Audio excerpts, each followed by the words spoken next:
Bonjour à tous, ici Yen Bui et vous êtes sur un nouvel épisode du podcast Cultiver la croissance digitale de votre business.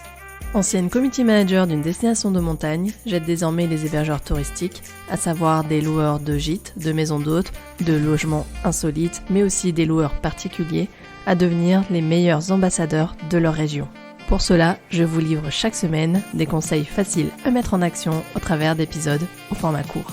Retrouvez également tous mes épisodes sur mon blog yenbui.fr et sur mes réseaux sociaux sous le même nom yenbui.fr. Dans l'épisode du jour, j'ai l'immense plaisir d'accueillir Marie-Létienne du Mas des Écoliers, un gîte kids-friendly situé près d'Avignon. Après avoir vécu de nombreuses années à Paris et à Lyon, Marie et Benjamin et leurs 3 enfants aspirent à déménager à la campagne pour retrouver un meilleur cadre de vie.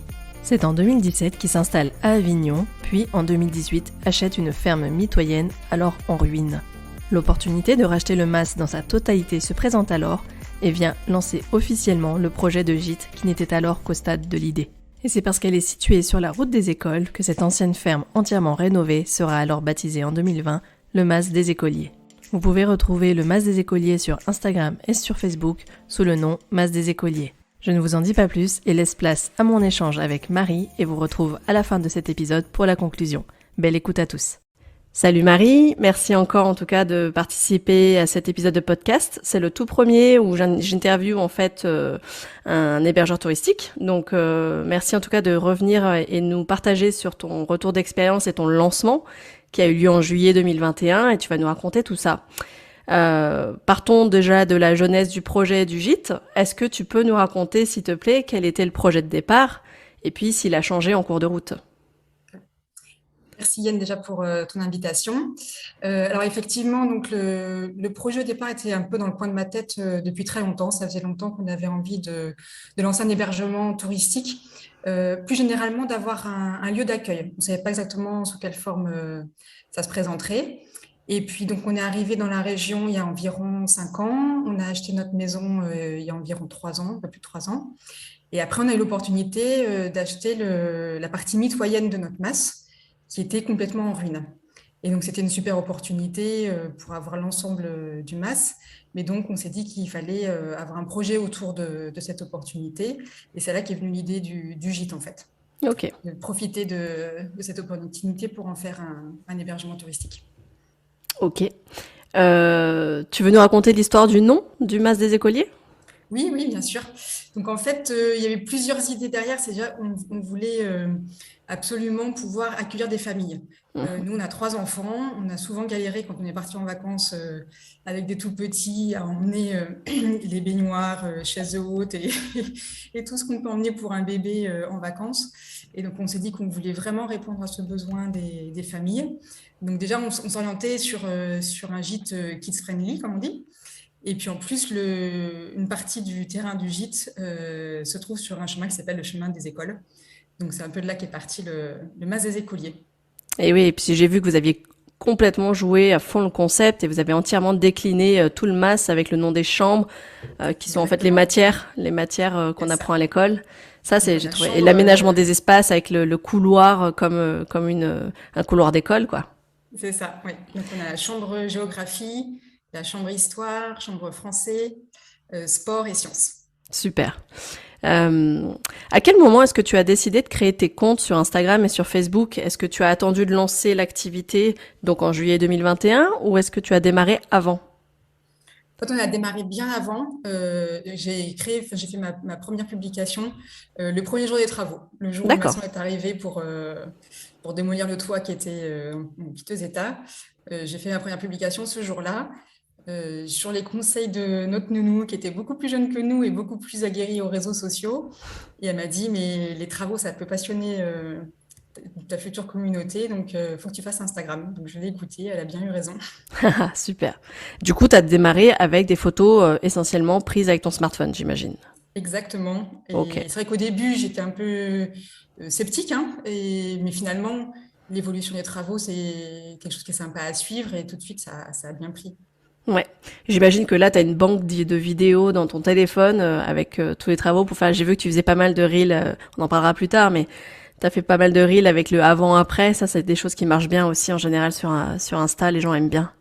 Oui, exactement. Ça permet de voir l'évolution. Donc, c'est sympa pour les gens qui nous suivent, mais c'est aussi, Pour toi, enfin pour ça nous vous, fait en tout cas, plaisir à ça, nous, ah voilà. ouais, tu vois vraiment le chemin parcouru, c'est une grande fierté, Exactement. j'imagine, ouais. Ouais, ouais, exactement. Souvent, on oublie et quand on revient sur les photos, on se dit: «Ah oui, quand même». Tu dis, ah ouais. Et est-ce que tu peux nous rappeler quel était ton niveau d'utilisation d'un réseau comme Instagram à tes débuts? En fait, je n'avais jamais eu Instagram avant. D'accord. Je ne savais pas ce que T'étais c'était. pas utilisatrice même à titre perso, hein. Absolument pas. J'avais pas de compte perso et j'avais d'ailleurs pas forcément une très bonne image d'Instagram au début. Donc, j'ai changé, j'ai évolué par rapport à ça. Et j'avais un compte Facebook que je n'utilisais quasiment pas. Donc, je D'accord. partais de zéro, quasiment. Ok. Ok. Et tu t'es formée, tu as fait quoi? J'ai beaucoup regardé comment ça fonctionnait. Je me suis inspirée de d'autres comptes que je trouvais sympas. Pas forcément d'ailleurs que dans les hébergements touristiques, hein, mais d'autres comptes que j'ai suivis, que ce Peut-être soit plus de sur des familles. ouais, oui, Ouais, lifestyle, j'imagine, ouais. exactement. Ouais, voilà. Mhm. Et donc, je me suis inspirée de ce qui fonctionnait. Puis après, j'ai aussi suivi des comptes de personnes qui font de la formation sur Instagram et qui partagent quand même un petit peu de trucs et astuces Ouais. sur l'utilisation d'Instagram, l'évolution et ce qui est un petit peu attendu par l'algorithme. Oui, d'accord, ok. Donc toi et ton mari Benjamin, vous avez décidé, j'ai vu, de créer un site web qui est dédié aux masses des écoliers. Tu peux nous expliquer comment vous l'avez réalisé? Est-ce que c'est vous qui l'avez réalisé? Est-ce que vous l'avez confié à un tiers? Comment ça s'est passé? Toute cette partie site web. Alors, je me suis beaucoup posé de questions sur la façon de réaliser le site web. Est-ce que je me débrouillais toute seule en prenant un hébergeur et que je créais tout de zéro? Mais j'avais peur du temps que ça allait me prendre. D'un Mhm. autre côté, confier la création complète à un créateur de site internet sans que moi j'ai la main ensuite sur le contenu, ça m'embêtait un peu. Et donc, du coup, j'ai trouvé une solution un peu intermédiaire qui est vraiment super. C'est que le site web a été euh, créé, on va dire, la base a été créée par le Channel Manager, Mhm. c'est-à-dire donc l'outil de gestion des réservations. Et celui avec lequel je travaille a un module site internet vraiment dédié aux gîtes et aux chambres d'hôtes D'accord. ou aux hôtels de petite capacité, donc vraiment plutôt D'accord. pour les petits hébergements. Et après, du coup, j'ai la main entièrement pour modifier le texte, les photos quand je veux, 10 fois par jour si j'en ai envie. D'accord. Donc tu es complètement autonome sur la gestion du Oui, contenu. exactement. En termes de prise en main, tu l'as trouvé plutôt intuitif? Comment t'as eu du mal? T'as eu une formation? Comment ça s'est passé au niveau de la prise en main pour la construction de ton site? Donc en fait, c'est moi qui ai rédigé le contenu. Je leur ai Mhm. envoyé le contenu sur un PowerPoint, hein, tout simplement. Mhm. Et ensuite, c'est eux qui ont créé toute la structure. Et ensuite, ils m'ont formé sur l'utilisation de l'outil. J'ai eu 1 à 2 heures de formation. Et après, autant que j'ai voulu, dès que j'ai eu des questions, il suffisait d'appeler le service client et quelqu'un me rappelait pour me former sur les fonctionnalités dont j'avais besoin. Et ils continuent de faire évoluer aussi l'outil avec des fonctionnalités supplémentaires. Mhm. Et donc là, ils font souvent soit des webinars, soit des formations individuelles quand il y a besoin. D'accord, super. Donc si j'ai bien compris, en fait, c'est eux qui se sont chargés du remplissage, Oui, c'est tes contenus, mais c'est pas toi qui as rempli ton site. On t'a pas livré une coquille vide avec des textes à remplir. C'était déjà en fait envoyer tes photos et tes textes et on t'a livré un site. exactement. C'est Et après on t'a exactement ça. formé à le prendre en main. Comment D'accord. modifier? Je peux même rajouter des pages si je veux. Ça Mhm. reste vraiment très libre. Mais c'est eux qui ont tout créé. J'ai même envoyé ma charte graphique. Oui, pour C'est eux qui ont mis mes qu'ils utilisent couleurs. des couleurs. Ouais. Ouais, D'accord, exactement. Ouais. super. Ok, super. Donc comme un peu vraiment oui, c'est une formule hybride parce que c'est comme une agence web finalement à qui on envoie Oui, tous ces contenus et qui crée le site avec une maquette. Ok, c'est parfait. ça. Mm. Et du coup, pour alimenter ton site et tes réseaux sociaux, est-ce que aujourd'hui vous faites vous-même les photos ou est-ce que vous faites appel à un photographe professionnel? Alors, au tout début, les toutes premières photos, c'était mon iPhone, mon smartphone. Mais après, j'ai très vite fait appel à une photographe professionnelle. Donc, il se Mhm. trouve que c'est une amie à qui je prête aussi le masque pour des shootings. Donc, c'était D'accord. un très bon Un échange échange de bons de bons procédés. procédés, exactement. Mais ça me semblait indispensable pour vraiment mettre en valeur le bien. Moi, je ne suis pas photographe professionnel et on voit vraiment la différence. Donc, pour tout ce qui est story, j'utilise mon téléphone. Oui, Mais pour tout ce qui est post et site internet, j'utilise les photos professionnelles. d'accord. Quel est ton rythme de publication sur Instagram? J'essaye de me tenir à un minimum de 2 publications par semaine, parfois 3. Mhm. Et voilà, au minimum 2, ça c'est sûr, je m'y tiens. Et quand j'ai le temps, je fais 3. Je pense que c'est un bon rythme pour pas non plus en faire trop, parce que ça reste quand même une activité commerciale, donc je ne veux pas non plus abreuver ma Mhm. communauté de posts tous les jours. Et puis, il faut aussi tenir le rythme. Donc, Oui. 2 à 3, ça me semble un bon équilibre. Et justement, sur ces posts que tu publies, tu te bases sur la banque d'images que tu as constituée ton ami photographe. Oui, c'est ça. C'est ça. Et pour tout ce qui est avant-après, les Mhm. photos avant, c'est évidemment mes photos Oui. historiques pendant les travaux avec mon smartphone. Ok. Et par contre, ce qui est vidéo, pour l'instant, c'est moi qui l'ai fait. Ok. D'accord. Est-ce que pour toi, te former à la photographie, c'est quelque chose que tu envisages, pour pouvoir alimenter dans le futur toi-même tes réseaux? Oui, en fait, ce serait vraiment un objectif pour pouvoir varier les photos et surtout les mettre à jour facilement. Parce qu'on se Oui. rend compte que je vais pas mettre une photo avec un grand ciel bleu et l'arbre rempli de Oui. feuilles en plein hiver, ça n'a pas Pour de la, sens. ouais, pour la Voilà, donc saisonnalité, pour ouais, tout mettre à à fait. jour exactement par rapport à la saisonnalité. Et puis parfois, j'aimerais bien aussi pouvoir faire des photos un petit peu plus lifestyle. Donc, quand il y a la prof de yoga qui vient pour un enterrement de jeune fille, par exemple, pouvoir faire des photos vraiment plus professionnelles, des activités qui peuvent être accueillies aux masses. Donc ça, ce serait vraiment un objectif, d'autant que ma photographe est repartie vivre aux États-Unis, donc je n'en ai plus. Donc Ouais. il est temps que je me forme, hein, voilà. D'accord. En tout cas, t'en as envie. Parce que c'est Oui, tout aussi à ça qui est fait. important, c'est Ouais. d'avoir envie. Ça sert à rien de s'équiper, de se former, si c'est vraiment quelque chose qui nous parle pas, quoi. Si, j'aime bien la photographie, mais j'ai aucune compétence aujourd'hui. D'accord. J'ai vu aussi qu'il y avait une rubrique activités sur ton site. C'est une sorte, on va dire, de guide touristique. Finalement, c'est les activités que tu recommandes dans ta région, un peu comme le fait un office de tourisme ou un blog touristique. Est-ce que c'est toi qui as créé les contenus? Est-ce que tu continues aussi de l'alimenter régulièrement? Comment tu gères cette partie de ton site? Oui, alors en fait, c'est vraiment basé sur notre expérience avec nos propres enfants, ce qui fait que c'est vraiment des activités qu'on a considérées comme kids-friendly, puisque c'est Ouais, la cible qu'on a. Et donc, j'ai quand même vérifié tout ce qui était évidemment les horaires d'ouverture, les tarifs sur les sites officiels des différentes activités. Mais après, la description, c'est notre ressenti génial. quand nous, on y est allés en famille, quoi. Donc, Ok. Donc c'est vraiment, en plus, vraiment adapté à ta clientèle qui a des enfants et qui du coup se pose des questions, qu'est-ce que je peux faire avec mes enfants? exactement. Oui, Super. tout à fait. On peut plus donner les Et détails comme le chemin est en cailloux, ne pas venir avec une poussette, ou au contraire, le ouais, chemin est bien balisé, vous pouvez venir avec une poussette. ouais, t'as C'est vraiment le c'est regard, des détails. voilà, t'as vraiment ce regard-là. Et du coup, t'arrives à maintenir quelle fréquence pour cette partie de ton site? Est-ce que t'as fait tous tes contenus et puis en fait, ça y est, c'est en ligne et t'en feras presque plus? Ou est-ce que tu te dis, tiens, je vais essayer d'en refaire assez régulièrement? Alors, je vais être honnête avec toi, pour l'instant, je n'y ai pas touché depuis un an.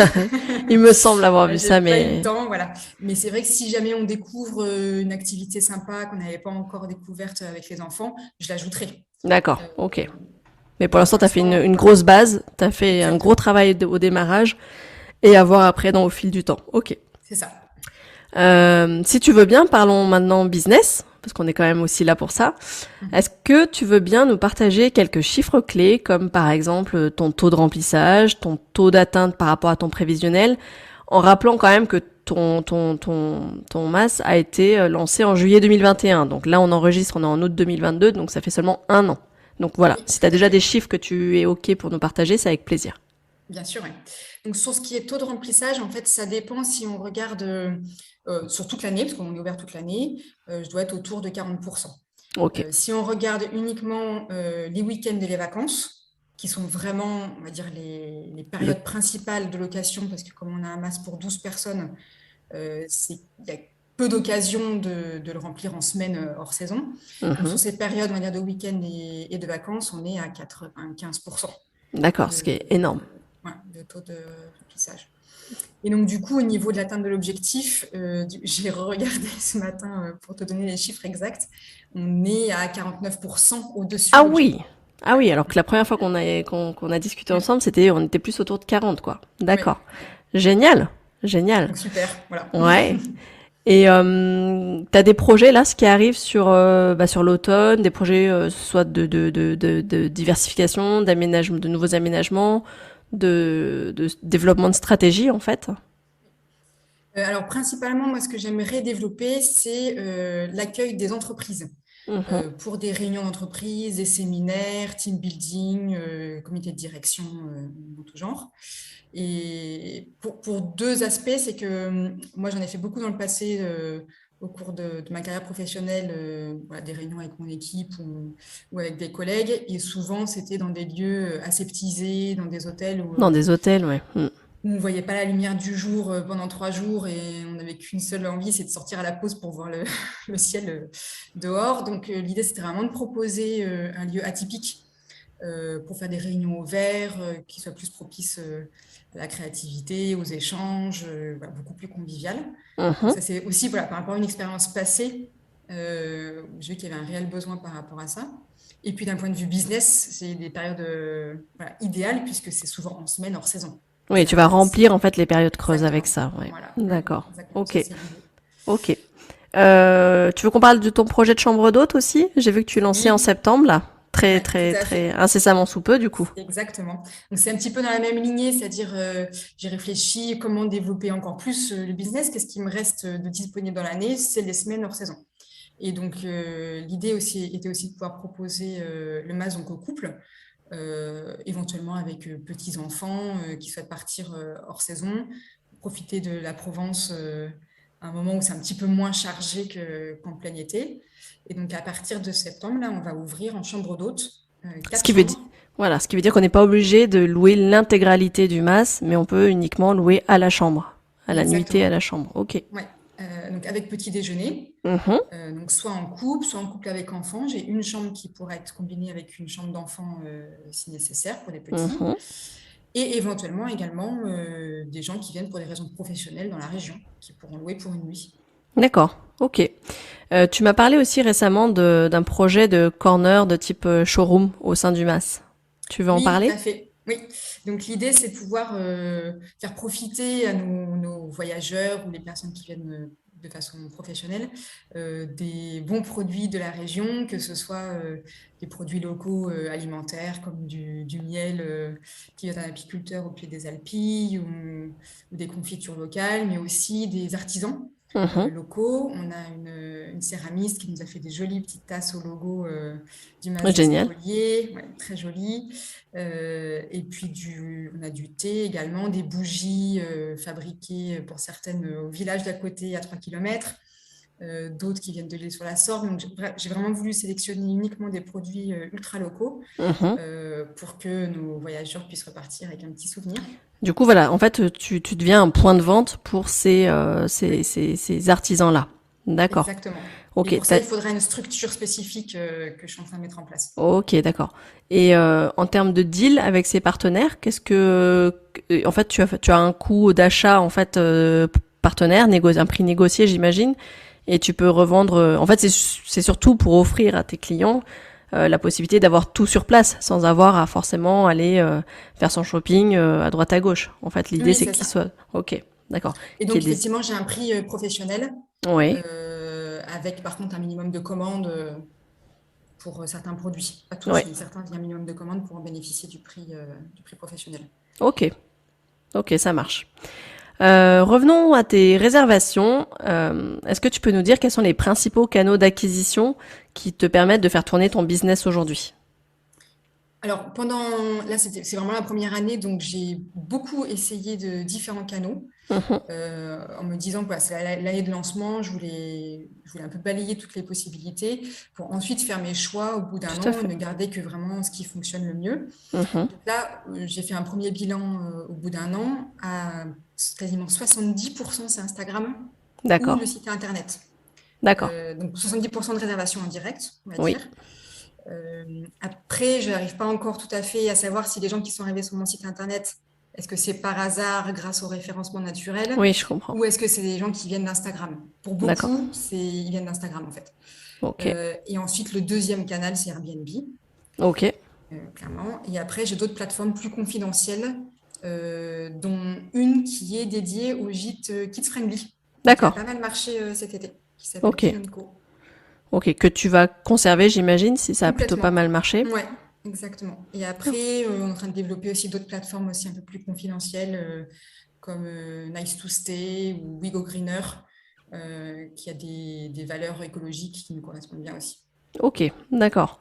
Donc en résumé, on va dire que tu as vraiment 70% de réservations en direct, 20% Airbnb et 10% d'autres petites plateformes plus, comme tu dis, plus confidentielles, plus on va dire Exactement. spécialisées en fait finalement. Oui, oui, exactement. Ok. Booking, est-ce Non, que... Non, pas sélectionné, hors non. concours. Alors, on s'est pas mis sur Booking pour le gîte. Euh, C'était plus un choix dans le sens où je me suis dit Booking, les gens viennent plus pour réserver vraiment des très courts séjours, Oui, comme un équivalent d'hôtel en fait. Donc, je me suis mis en tête, mais peut-être à tort, hein, l'avenir me le dira, que Booking était plus dédié aux hôtels et aux chambres d'hôtes. Donc, du coup, je me d'accord. suis mise sur Booking que pour la chambre d'hôtes. D'accord, ok. Comme ça, Donc tu on verras verra pour bien, la effectivement. gîte. Ouais, on verra Tu si verras ça bien. fonctionne, mais je Mhm. n'ai pas sélectionné pour le gîte parce que, en tout cas, par rapport à mes propres habitudes de consommation, je me dis si j'ai besoin d'un gîte pour 12 personnes, je vais pas aller sur Booking. Non, effectivement, oui. Voilà. Alors D'accord. qu'on cherche un hôtel, on tombe sur une chambre d'hôte, ça a l'air sympa, on réserve aussi la chambre d'hôte pour 2 ou 4 personnes. Effectivement, comme tu dis, le gîte étant pour 12 personnes, c'est une réservation qu'on fait rarement à la dernière minute. C'est parce que c'est un séjour en famille ou des retrouvailles en famille, des réunions de famille qu'on prépare souvent à l'avance, des cousinades, des choses comme ça. Du coup, j'imagine que ton délai de réservation moyen, il est plutôt long. Enfin, il est plutôt, Ouais, ouais, il est long. très, très, très long, ça se compte en mois. Euh, En moyenne, c'est 4 5 mois. D'accord. Ok, t'as Réservation, quatre cinq donc c'est mois de vraiment très long. visibilité. Ok.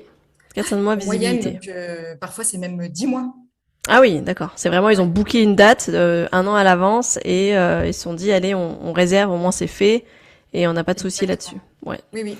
Et ok. effectivement, c'est souvent pour des événements familiaux, des anniversaires, des enterrements de vie de jeune fille. Ouais, donc une fois que tout le monde Euh, a calé son agenda, on ne bouge plus, ouais. Ok. Exactement. Est-ce que tu as déjà collaboré avec des influenceurs voyage pour faire connaître davantage ton gîte? Et si c'est le cas, bah, est-ce que tu peux rentrer un peu plus dans le détail, nous partager ton retour d'expérience? Est-ce que c'est quelque chose que tu vas recommander à d'autres hébergeurs de se lancer là-dessus? Oui, tout à fait. Au début, je ne savais vraiment pas à quoi m'attendre. Donc, j'ai testé en attendant, enfin, pour voir en fait. Et ça a très bien fonctionné, notamment avec une influenceuse de la région qui conseille les hébergements ou même tout ce qui est restaurant ou boutique dans la région. Et donc, je l'ai invitée à venir au MAS pour un week-end en famille. Ensuite, elle a fait un post et plusieurs stories. Et ensuite, on a fait un concours derrière. Et D'accord. c'est vrai que c'est le concours qui, au final, a ramené beaucoup plus de visibilité encore que les posts et les stories. Et ça a vraiment été un boost. On a fait ça à l'automne l'année dernière. Oui. Donc Et le ça mât, a c'était vraiment pas plu. encore, pas encore. Si, automne l'année dernière, on était déjà Ah oui, automne lancé. 2021, si, Automne pardon, oui. 2021, tout à fait. Mhm. Et j'ai eu un boost de réservation à la suite pour le printemps et l'été 2022. Génial. Donc il y a vraiment, quand on parle d'influenceur, il y a vraiment ce côté j'influence et je recommande et ça marche. Exactement. Et en plus, je l'ai vu de par la provenance de mes voyageurs. C'est une influenceuse qui est locale, donc proche d'Aix-en-Provence. Et j'ai eu beaucoup de clientèle arrivant de Marseille ou de la côte en général, donc finalement ce qu'on peut appeler du microtourisme. Oui. Des gens qui cherchaient Qui juste cherchait un un lieu lieu à pour un... Voilà, proximité, ouais. D'accord. exactement. Pour un événement et qui, d'accord, pour un week-end, un Exactement. événement, qui n'ont pas besoin d'aller très loin. C'est pas pour des vacances à l'autre bout de la France, c'est vraiment, ok. Pour certains, oui. Et, du coup, le modèle de collaboration, si j'ai bien compris, tu as offert un séjour à cette influenceuse qui t'a permis d'avoir des publications, des stories, etc. Je crois que tu m'avais évoqué que ça t'avait apporté jusqu'à plus de 600 nouveaux followers, à peu près. Oui, Juste alors cette partie-là. effectivement, exactement. Sur la partie post et story, juste après, ça m'a apporté environ 600 followers. Et après le concours, entre 1000 et 1200. J'ai plus le chiffre exactement en tête, mais juste après le concours. Donc en D'accord. tout, ça m'a rapporté Plus de 2000, quoi. ouais, Ouais, plus de 2000. quasiment 2000 abonnés. D'accord, super. Et du coup, là, on parle d'une seule expérience. Est-ce que tu en as prévu d'autres? Est-ce que du coup, ça t'a donné envie de renouveler? Alors, j'imagine que tu peux pas tout le temps offrir des séjours. Et est-ce que justement, les séjours que tu offres, c'est plutôt des hors-saison pour être sûr que ça ne vienne pas, grappiller sur une clientèle réelle? Comment tu t'organises justement sur le côté gratuité, etc. Enfin voilà, est-ce qu'ils sont ok pour venir hors saison entre guillemets? Oui, alors en fait, c'est pour ça que c'est comme ça que ça s'est passé. Effectivement, on a sélectionné plutôt des week-ends hors saison pour pas manger sur la pleine saison. De toute façon, en juillet, août, on loue à la semaine uniquement. Oui. Donc là, ça ferait voilà, trop d'offrir une semaine complète. Donc les week-ends, c'est forcément hors saison. Mhm. Qu'on l'avait fait sur le mois d'octobre.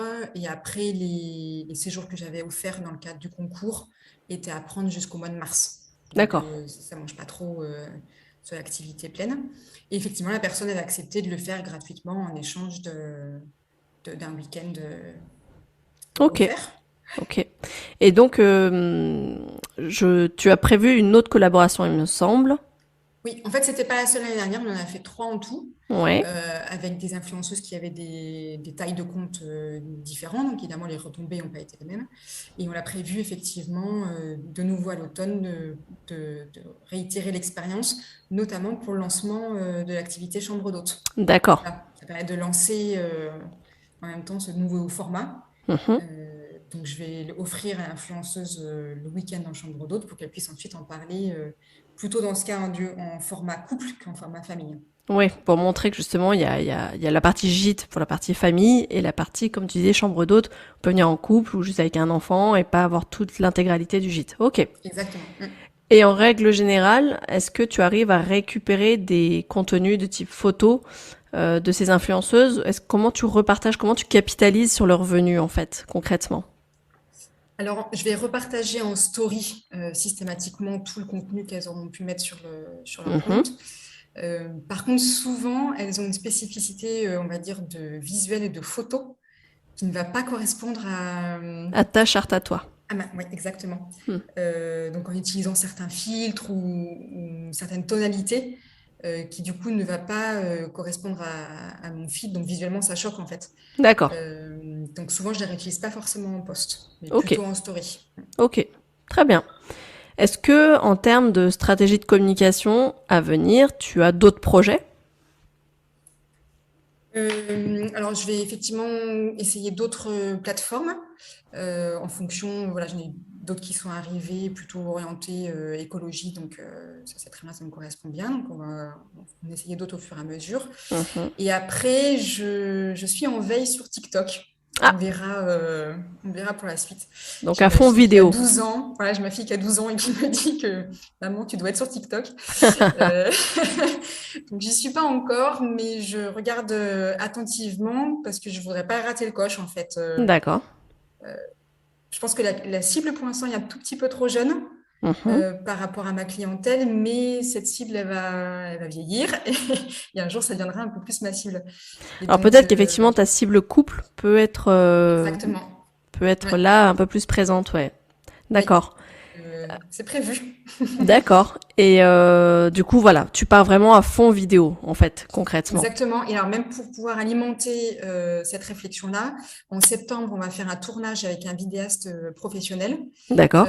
avec deux parties de vidéo. La première qui va être orientée plutôt sur la clientèle, on va dire des particuliers, et l'autre pour orienter sur la clientèle des professionnels, justement pour faire la promotion de tout ce qui est Voilà, tu vas séminaire pas mettre les clinique atouts entreprise. en avant de la même manière, en fait.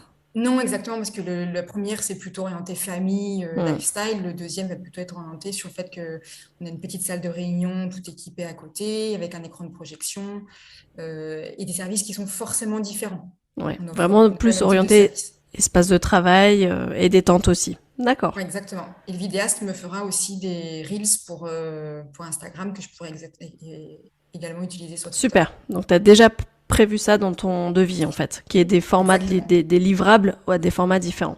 Tout Ok. à fait. Eh ben super. Je pense on a vraiment fait le tour. En tout cas, bravo pour ces résultats, pour cette première année d'activité, parce que c'est vraiment plus qu'encourageant. Je pense que, enfin, j'imagine la joie que c'est quand tu fais tes stats et que tu te dis, punaise, par rapport à ce qu'on avait prévu, on est bien, bien au-delà. Du coup, c'est hyper encourageant. Là, en termes de réservation sur l'été prochain, t'as déjà une vue, du coup, déjà? T'as déjà des premières réservations sur la prochaine saison? Alors, pas encore sur juillet-août, mais Oui. j'ai déjà quasiment 3 semaines de réservé au mois de juin. Oui. Et beaucoup provenant des États-Unis, parce qu'ils sont en vacances avant nous, en fait. D'accord. Donc, j'ai déjà quasiment 3 semaines réservées au mois de juin. Ok, ça t'explique plutôt par du Airbnb, cette visibilité que tu as jusqu'aux États-Unis? Oui, principalement, mais pas que. La plateforme aussi orientée kids-friendly. D'accord. Ah oui, d'accord, ok. Mm. Et d'ailleurs, en parlant de ça, ton site, il est multilingue ou il est qu'en français? Il est Ton site? français-anglais. D'accord, il est français ou anglais. Donc on peut aussi aller chercher plus d'infos. Et quand on est anglophone, du coup, on peut... Ok, très bien. Exactement. Je me suis pas mise sur d'autres langues parce que je les maîtrise pas. Je maîtrise l'anglais, donc je voudrais pas faire croire que je parle d'autres langues. Oui, Que je voulais mettre que les langues que je maîtrise vraiment. ok. Ok, super. Bah écoute, merci à toi encore une fois d'avoir pris le temps. J'espère vraiment que ça va inspirer et puis donner des idées à des futurs loueurs qui se lancent ou qui viennent à peine de se lancer. Comme quoi, 1 an d'activité, ça peut vraiment décoller très très fort. Rappelle-moi juste ta période, on va dire, de haute saison. On est plutôt sur du... Tu penses que tu vas finir sur du septembre? Ou en septembre, en séjour, on va dire, t'arrives encore à faire des séjours en septembre? Ou là, t'es vraiment tu passes directement en chambre d'hôte parce que l'école aura repris et que du coup, les familles, c'est peut-être un peu plus compliqué. Ou Alors, en la fait, la Toussaint très, très, aussi. oui, alors la très haute saison, c'est vraiment juillet-août. Là, on est Oui. complet. Il ne restait quasiment pas une seule nuit. Mais là, cette année, j'ai des réservations en gîte complet jusqu'au 10 septembre. Ah oui, d'accord. Donc des gens qui viennent avec des petits-enfants qui ne sont pas encore à l'école et Oui. qui veulent profiter de l'arrière-saison. Et Mhm. c'est vrai que cette semaine, il fait encore 35 degrés, hein, donc Oui. on est C'est pour encore en ça que été, en fait, je te hein. pose la question parce que... Voilà. Donc ça se prolonge. Et la Donc, Toussaint, on y arrive aussi sur la Toussaint ou pas? Tu arrives aussi oui, à booker? oui, tout à fait. Alors, sur des séjours plus courts, Ok. on est plutôt sur du 3-4 jours Ok. euh, pour des anniversaires voilà, ou des vacances en famille. Et donc, oui, aussi, sur la Toussaint. Et l'année dernière, on a eu quasiment toutes les vacances de Noël aussi de J'allais te réservées. demander si Noël, effectivement, comme c'est une réunion de famille, hein, tout Oui. simplement, si les gens cherchent des lieux tiers, parce que souvent on a l'habitude d'accueillir chez soi, mais est-ce que sur des lieux tiers ça se faisait? Ok. Donc même sur Noël et jour de l'an. Oui, oui, tout à fait. Donc là, je n'avais pas D'accord. encore pour cette année. Mhm. Mais l'année dernière, j'ai eu 3 groupes répartis sur les 2 semaines de vacances. Super. D'accord. Eh ben écoute, merci beaucoup Marie. Et puis Avec plaisir. on continuera de te suivre. Et donc vous pouvez retrouver Marie sur Instagram principalement sous le compte Mas des Écoliers. Et puis je mettrai tous les liens dans la description à la fois de l'épisode et sur mon blog yenbu.fr. Merci encore Avec à toi. plaisir. À très Merci bientôt. beaucoup. À bientôt. Salut. Au revoir. Encore un grand merci à toi Marie d'avoir pris le temps d'échanger et de nous partager tous ces chiffres clés, tout ton retour d'expérience sur ce lancement que tu as effectué l'année dernière. Et quant à vous, chers auditeurs, j'espère que cet épisode au format interview vous a plu. Et si c'est le cas, comme d'habitude, vous savez ce qu'il vous reste à faire. Merci de me laisser une note 5 étoiles ou un avis sur la plateforme d'écoute de votre choix, de préférence Apple Podcast ou Spotify. Vous pourrez retrouver tous les liens et mes ressources gratuites dans les notes de cet épisode et sur mon blog yenbui.fr. En attendant de vous retrouver la semaine prochaine pour un nouvel épisode, je vous souhaite d'ici là de passer une très belle semaine. À bientôt, ciao ciao.